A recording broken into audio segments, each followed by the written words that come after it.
कभी सोचा है कि अगर किसी के शरीर में लेड पॉइजनिंग हो जाए तो डॉक्टर्स उसे ठीक कैसे करते हैं?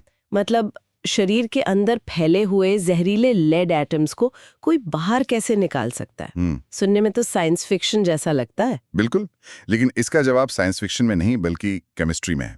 एक्चुअली एक खास मॉलिक्यूल दिया जाता है जो शरीर में जाकर लेड के एटम्स को किसी पंजे की तरह पकड़ लेता है और बाहर निकाल देता है। अच्छा, और ये पूरा कमाल कोऑर्डिनेशन कंपाउंड्स की दुनिया का है। कोऑर्डिनेशन कंपाउंड्स, ये नाम सुनते ही क्लास 12 की केमिस्ट्री टेक्स्ट बुक का यूनिट 5 याद आ जाता है। ये थोड़ा ट्रिकी लगता है पर है नहीं। आज हम इसी यूनिट 5 के कुछ बहुत जरूरी टर्म्स की परिभाषाओं पर एक गहरी और मजेदार चर्चा करेंगे। ओके। ये वोकैबुलरी समझना मतलब वैसा ही है जैसे किसी मशीन को ठीक करने से पहले उसके पुर्जों की लिस्ट को समझना। इसके बिना हम इन पावरफुल कंपाउंड्स को ना तो समझ सकते हैं, नहीं बना सकते। सही बात है। और यकीन मानिए ये हमारी दुनिया में हर जगह है, हमारे खून से लेकर पौधों की पत्तियों तक। ठीक है, तो फिर इस मशीन को खोल कर देखते हैं। इसके पुर्जे क्या-क्या हैं? एकदम बेसिक लेवल पर शुरू करते हैं। At the simplest level, her coordination compound के दिल में एक सेंट्रल मेटल एटम या आयन होता है। ओके। ये टीम का कैप्टन है। ये एक लुईस एसिड है, मतलब ये इलेक्ट्रॉन पेयर एक्सेप्ट करने के लिए तैयार बैठा। और कैप्टन अकेला तो नहीं खेलेगा, टीम के बाकी मेंबर्स कौन हैं? वो हैं लिगेंड्स। लिगेंड्स वो मॉलिक्यूल्स या आयन्स होते हैं जो सेंट्रल मेटल एटम को घेर कर रखते हैं और उसे अपने इलेक्ट्रॉन पेयर्स डोनेट करते हैं। अच्छा। तो मेटल हुआ इलेक्ट्रॉन पेयर एक्सेप्टर और लिगेंड्स हुए इलेक्ट्रॉन पेयर डोनर्स। और इन दोनों के जुड़ने से जो स्ट्रक्चर बनता है उसे हम कॉम्प्लेक्स आयन या कोऑर्डिनेशन एंटिटी कहते हैं। ठीक है, तो एक मेटल एटम बीच में और उसे घेरते हुए लिगैंड्स जो उसे इलेक्ट्रॉन्स दे रहे हैं। इसे मन में इमेजिन करने की कोशिश करती हूँ। मान लीजिए बीच में एक चुंबक है और उसके चारों तरफ छोटी छोटी लोहे की कीलें चिपक रही हैं। क्या ये सही विजुअलाइजेशन है? ये एक अच्छी शुरुआत है, पर यहाँ एक छोटा सा फर्क है। चुंबक और कीलें तो बस अट्रैक्ट हो रही हैं। यहाँ लिगेंड्स बाकायदा एक बॉन्ड बना रहे हैं जिसे कोऑर्डिनेट बॉन्ड कहते हैं। वो अपने लोन पेयर ऑफ इलेक्ट्रॉन्स को मेटल के खाली ऑर्बिटल्स में शेयर कर रहे हैं। What's really happening is a directional bond formation. I see. और एनसीईआरटी के हिसाब से इसकी एंकर डेफिनेशन भी यही कहती है। A ligand is a molecule or anion that donates a lone pair of electrons to form a coordinate covalent bond with a central metal atom. ठीक है, तो metal atom, ligands, complex ion, एक और term है जो हमेशा साथ आता है, कोऑर्डिनेशन नंबर। इसका क्या मतलब है? कोऑर्डिनेशन नंबर बस ये बताता है कि सेंट्रल मेटल एटम से सीधे कितने डोनर एटम्स जुड़े हुए हैं। ये कैप्टन के साथ खेलने वाले प्लेयर्स की संख्या है। वेट अ मिनट, यहीं पर मुझे पहला कंफ्यूजन पॉइंट दिख रहा है। आपने कहा डोनर एटम्स, लिगेंड मॉलिक्यूल्स नहीं। हाँ, मतलब अगर एक मेटल से 3 लिगेंड मॉलिक्यूल्स जुड़े हैं तो कोऑर्डिनेशन नंबर 3 होगा, राइट? एग्जैक्टली। यहीं पर सबसे आम गलती होती है। ये मिसअंडरस्टैंडिंग ट्रिगर लाइन है। कोऑर्डिनेशन नंबर जुड़े हुए लिगेंड मॉलिक्यूल्स की संख्या नहीं है बल्कि उन एटम्स की संख्या है जो सीधे बॉन्ड बना रहे हैं। Okay, I think I need an example. ये donor atoms versus ligand molecules का चक्कर क्या है? इसे समझने के लिए लिगेंड्स के गुण को जानना होगा जिसे डेंटिसिटी कहते हैं। डेंटिसिटी? ये तो डेंटल चेकअप जैसा लग रहा है। आप करीब हैं। ये शब्द लैटिन के डेंस से आया है जिसका मतलब है दांत। अच्छा।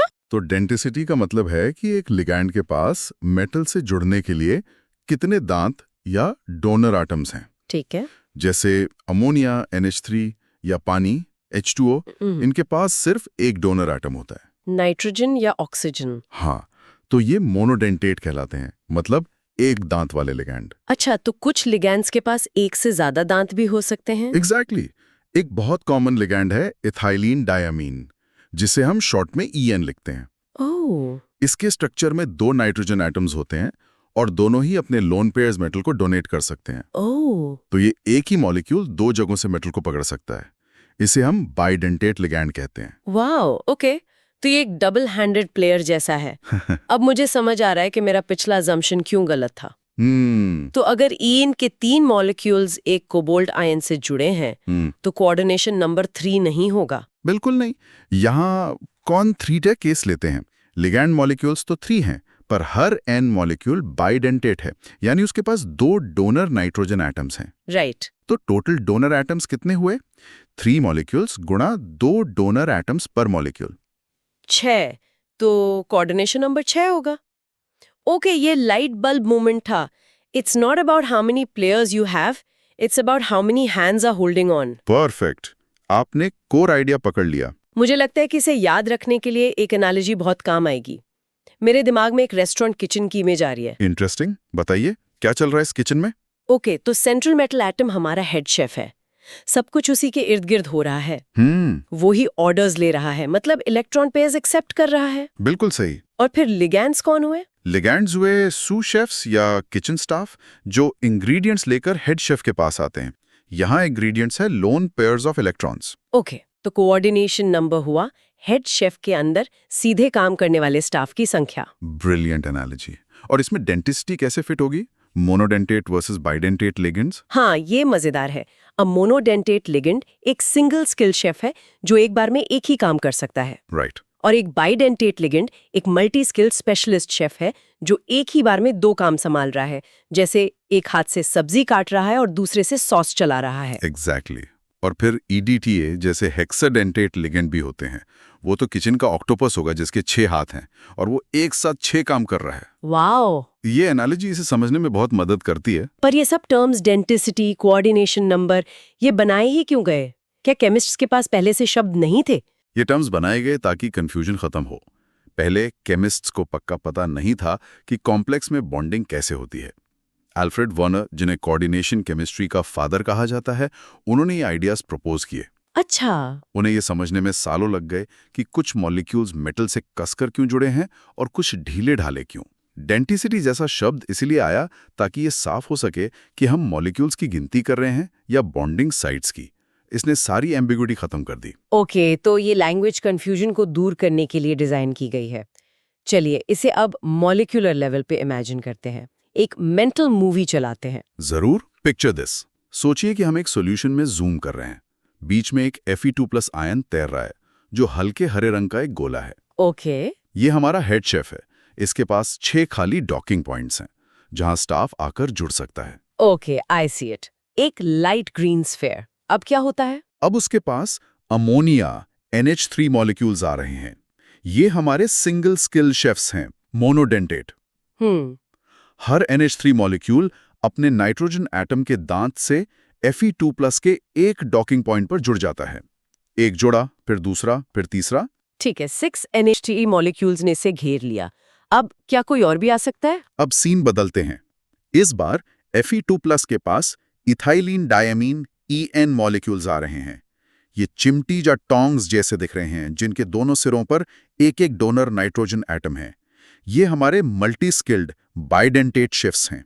तो एक EN मॉलिक्यूल आएगा और Fe2+ को 2 जगहों से पकड़ लेगा. प्रिसाइजली, एक EN मॉलिक्यूल 2 डॉकिंग पॉइंट्स को एक साथ ऑक्यूपाई कर लेगा। अच्छा. तो Fe2+ के 6 डॉकिंग पॉइंट्स को भरने के लिए कितने EN मॉलिक्यूल्स लगेंगे? सिर्फ 3, क्योंकि 3 molecules multiplied by 2 docking points each equal 6.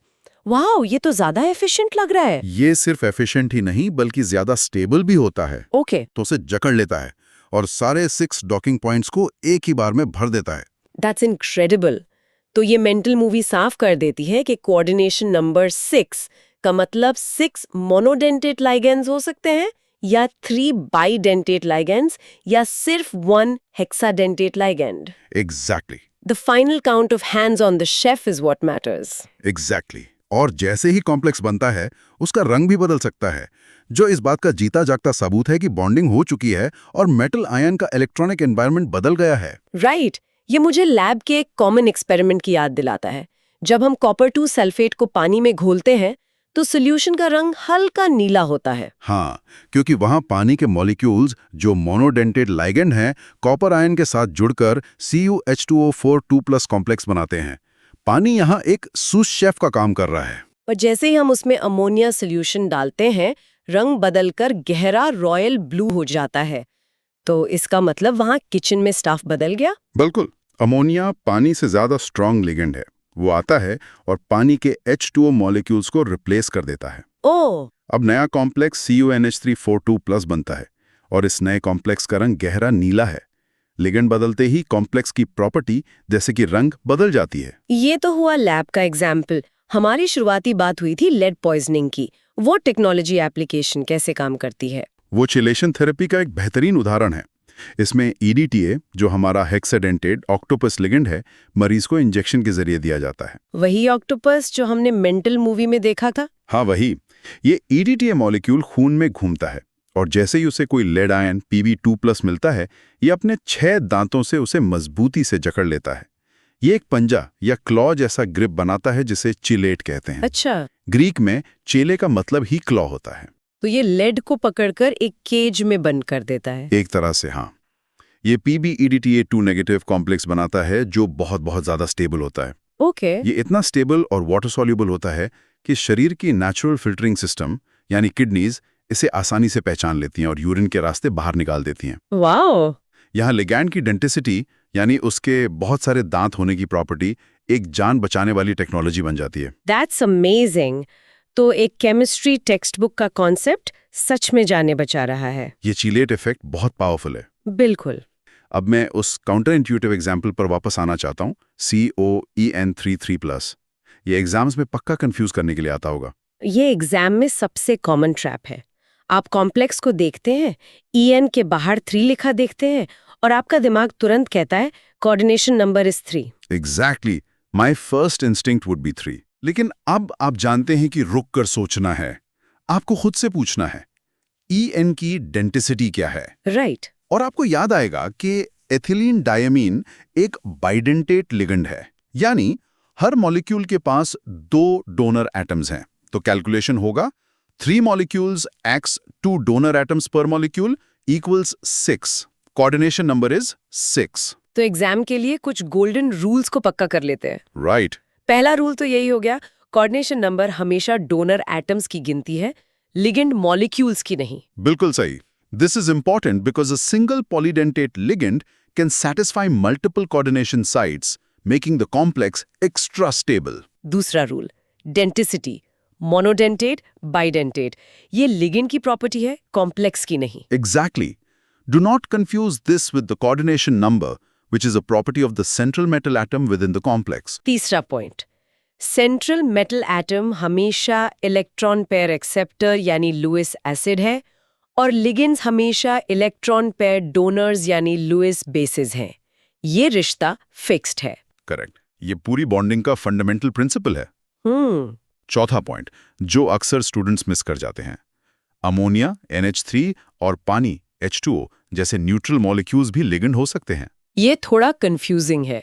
Ligands पर नेगेटिव चार्ज होना जरूरी नहीं है। बिल्कुल नहीं। जरूरी शर्त चार्ज नहीं है, बल्कि डोनेट करने के लिए एक लोन पेयर ऑफ इलेक्ट्रॉन्स का होना है। अच्छा। अमोनिया के नाइट्रोजन पर और पानी के ऑक्सीजन पर लोन पेयर होता है, इसलिए वो बेहतरीन लिगेंड्स हैं। Got it. Lone pair is the key, not the charge. और आखिरी 5वां पॉइंट, चिलेशन तब होता है जब एक पॉलीडेंटेट लिगेंड किसी मेटल को कई जगहों से एक साथ पकड़ लेता है। इससे जो रिंग लाइक स्ट्रक्चर बनता है वो एक्स्ट्रा स्टेबल होता है। Yes, and this increased stability is called the chelate effect. यही वजह है कि EDTA लेड को इतनी मजबूती से पकड़ पाता है। वो चेलेट इफेक्ट ही है जो उसे इतना इफेक्टिव बनाता है। फैंटास्टिक। ये सब अब क्रिस्टल क्लियर है। गुड। तो आज की इस चर्चा को समराइज करते हैं। हमने कोऑर्डिनेशन कंपाउंड्स की बेसिक वोकैबुलरी को समझा, जो किसी मशीन की पार्ट्स लिस्ट की तरह है। जिसमें मेन पार्ट्स हैं सेंट्रल मेटल एटम, लिगेंड्स और कोऑर्डिनेशन नंबर। हमने रेस्टोरेंट किचन एनालॉजी का इस्तेमाल करके इनके रोल्स को समझा, जहां सेंट्रल मेटल हेड शेफ है और लिगेंड्स उसके सू शेफ्स हैं। बिल्कुल। फिर हमने EDTA और लेड पॉइजनिंग के उदाहरण से देखा कि कैसे डेंटिसिटी यानी लिगेंड के दांतों की संख्या असल जिंदगी में एक लाइफ सेविंग प्रॉपर्टी बन जाती है। और सबसे जरूरी बात जो एग्जाम में हमेशा याद रखनी है, कोऑर्डिनेशन नंबर के लिए मॉलिक्यूल्स नहीं बल्कि हमेशा डोनर एटम्स गिने। EN3 में कोऑर्डिनेशन नंबर 3 नहीं 6 है। एग्जैक्टली। ये अब दिमाग में बैठ गया। Thank you so much for breaking this down. My pleasure. पर यहाँ एक और सवाल उठता है जो सोचने पर मजबूर करता है। क्या? हमने आज ये तो जान लिया कि एक लिगेंड के कितने दांत हैं, ये स्टेबिलिटी के लिए कितना जरूरी है। पर सोचिए, अगर 2 अलग-अलग मोनोडेंटेट लिगेंड्स जैसे पानी और अमोनिया एक ही मेटल से जुड़ने के लिए कंपीट कर रहे हों, तो कौन जीतेगा? हमने कॉपर के केस में देखा कि अमोनिया जीत गया, पर यह कैसे तय होगा कि कौन सा लिगेंड ज्यादा स्टेबल बॉन्ड बनाएगा? That's a great question. इसका मतलब लिगेंड्स की अपनी स्ट्रेंथ भी होती है। प्रिसाइजली। इसका जवाब हमें लिगेंड स्ट्रेंथ और hard soft acid base principle जैसे एडवांस कॉन्सेप्ट्स की तरफ ले जाता है, जिसे आगे एक्सप्लोर किया जा सकता है।